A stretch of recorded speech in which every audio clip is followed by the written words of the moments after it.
Can the Wildcats come into Morgantown and take out the Mountaineers? Stay tuned, I'll tell you. What is up, college sports fans, fellow members of Mountaineer Nation? This is Coos, and I'm coming to you once again from the hills of wild and wonderful West Virginia, and this is Coos' Corner. Thanks for stopping in. Before I break down the game, I ask that if you haven't yet, please hit the red subscribe button. It's absolutely free. Please give me the thumbs up if you like the video. Please share it with your friends. Let's get on with the show. As I look at this game, both teams have had players out in recent games because of COVID issues. So a lot of it may hinge on which team can come in the game with most of their roster intact, to be honest. But let's break this game down, assuming all players are going to play. Let's get started with the odds of the game. The odds of the game, according to ESPN, West Virginia has an 81.7% chance to win. Kansas State has a 18.3% chance to win. The game will be played in Morgantown on Saturday, January the 8th at 2 o'clock p.m. Eastern Time, and will air on ESPN Plus, the streaming network. Now, when you look at the schedules for these two teams, Kansas State comes into the game at 8-5. West Virginia is 11-2. Kansas State's 0-2 in the Big 12. West Virginia is 0-1. Their game against TCU this past week was postponed due to TCU having COVID issues within the program, so they didn't get to play that game. But both teams played their last game without their full roster.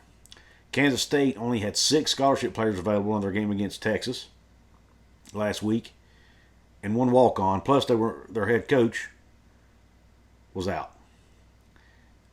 West Virginia, in their game against Texas this past Saturday, their leading scorer, Taz Sherman, was out. Arguably their best defensive player, Gabe Osaboyan, was out, and they had a backup point guard by the name of Kobe Johnson that was out. So they had major pieces missing for them as well. So those games have to be taken with that in mind. However, they do go on the scorebooks as a loss. So it affects their rankings. But when you look at these games, when you look at the Kansas State's, they've basically beaten everybody they need to beat on their schedule. They've not, and they don't really have a bad loss. They have a 1-point loss to Marquette, who's a team West Virginia has also lost to. West Virginia lost to Marquette by double digits. K-State also has losses to 14th ranked Illinois and 13th ranked Arkansas. Now those were the rankings at the time they were beaten by those teams. Like I said, they've lost their 2 conference games to Oklahoma and to Texas. And the loss to Oklahoma was by 2 points at Oklahoma. So that's not a bad loss at all either. And of course, West Virginia, we know they have the ranked win at home over UConn, who was ranked 15th at the time. We know they've beaten Clemson. They've beaten UAB. They've beaten Oakland. All teams who were expected to be in the NCAA tournament. They have the 1 loss to Marquette and, of course, the loss to Texas.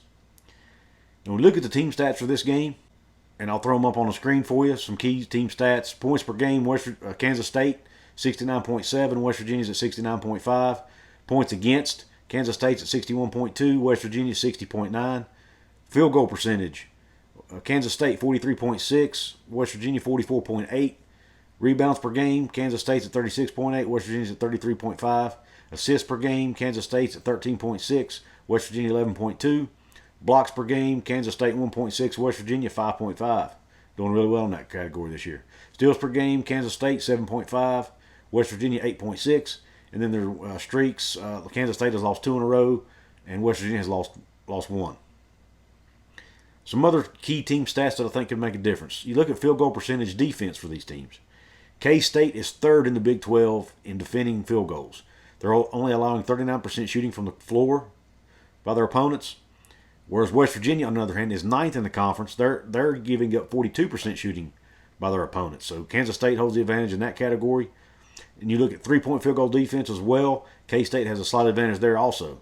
K-State is 2nd in the Big 12 in that category, giving up only 26% from 3-point range to their opponents. And West Virginia is 4th in the conference, giving up 29.5% shooting.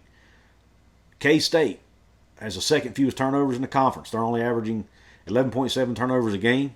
And we know that West Virginia likes to force turnovers. And West Virginia is 4th in the conference in turnovers forced per game, forcing right at 18 a game. So that's going to be a battle of 2 strengths there. Can West Virginia's pressure force Kansas State to turn it over, which is something they typically do not do. They normally do a good job of protecting the basketball. And then you've got K-State is number 1 in the Big 12 in defensive rebounding. That's critical because we all know West Virginia, Bob Huggins teams are always good at offensive rebounding. Now, the team this year is not as good as teams he's had in the past, but they are still pretty good at offensive rebounding.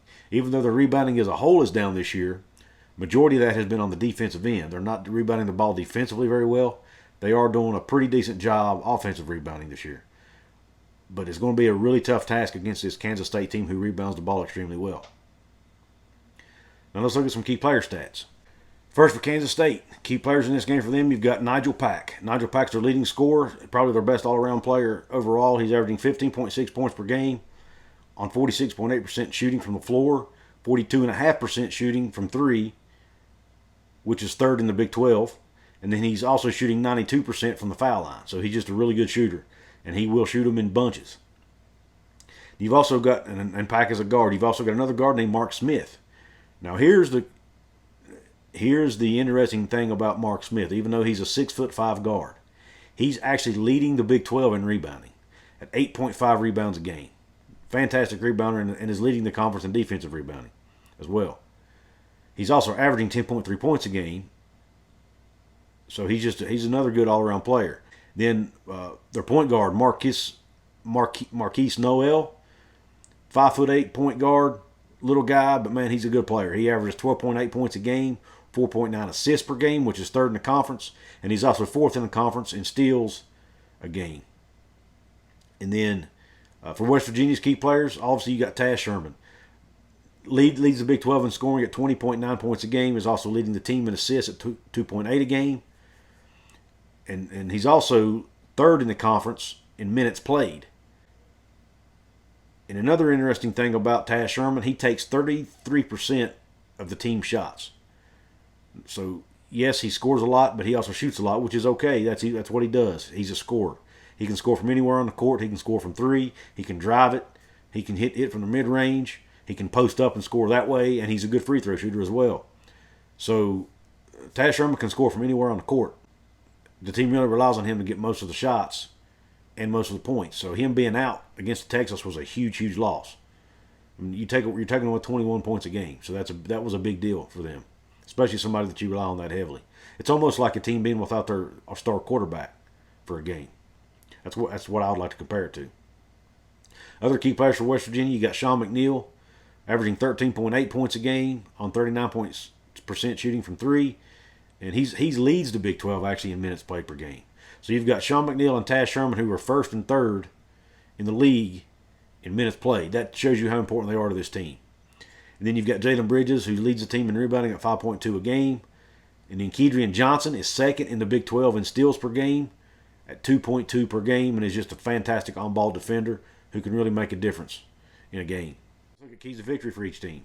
First for Kansas State, I'm of the opinion that they need to take care of the basketball. We know West Virginia likes to force turnovers, and we know that Kansas State does not typically turn it over at a high rate, but I don't know that they've played anyone that's going to put the kind of defensive pressure on them that West Virginia will. So can Kansas State overcome that and protect the basketball? Defensively, try to deny Sean McNeil the basketball as much as possible. Taz Sherman's going to get his points if he plays. We all know that. There's not really a way to completely stop Taz Sherman, but the key is make Taz Sherman be the only guy that scores the ball. And if they can deny Sean McNeil shots, those are the two guys that get most of the shots for West Virginia. Make somebody else like Jalen Bridges, Isaiah Cottrell, make one of those guys beat you. So far, West Virginia's not proven that they can do that. And then for West Virginia, offensively, they need to hit the offensive glass. Like I said, Kansas State is best in the league in defensive rebounding.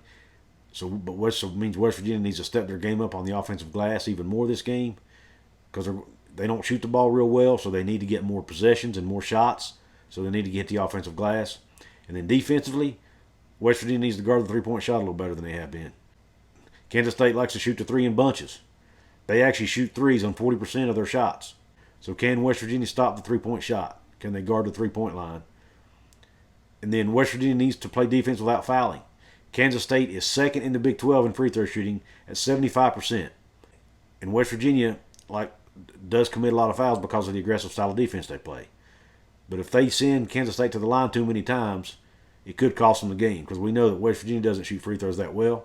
So that's likely a category they're not going to beat Kansas State in. So the best way to do that is keep them off the foul line. then my score prediction for this game, it's in Morgantown. Both teams coming off a loss. I'm giving the edge to West Virginia. I think West Virginia is just the overall better team. They've got the best scorer in the league, arguably the best shooter in the league, in Sean McNeil. They've been playing really, really good defensively. So assuming everybody plays in this game and all players are healthy, I think West Virginia wins the game, and I think they win it 67-61. So there you have it. There's my score prediction and my keys to this game. Let me know in the comments section what you think. Do you think my prediction is accurate? If you have another score prediction, please leave it in the comments. Let me know what your score prediction is. Once again, a reminder to please subscribe if you haven't yet. Please give me the thumbs up if you liked this video. I appreciate you tuning in. Q Country Roads.